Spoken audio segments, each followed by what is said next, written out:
fifth of the 3-year-old class goes to number 1192.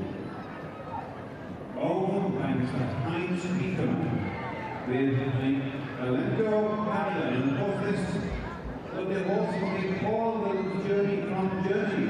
So congratulations to Mr. Speakerman for bringing a great animal to the Welsh. In second place, we have number 11.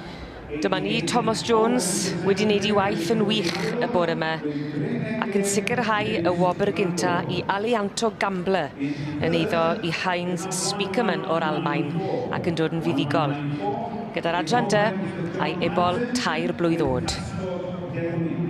In fourth, we have 1184. 1184 is already in Housen with Sandrick Gladiator. In fifth, 1173. 1173 is already Mr. P.E. Burton with Eden Valley Emir. And in sixth, 1169, owned by Mr. Owen Beckley with Abergavenny G. Wiz.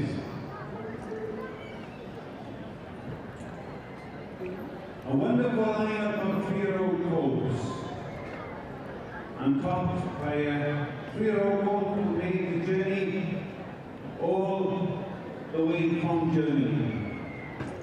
And the ownership of Mr. Heinz Speakerman. Congratulations to you. Down the way area now with Mr. Heinz Speakerman already, and thus far, I will join and plan for the Cymreig.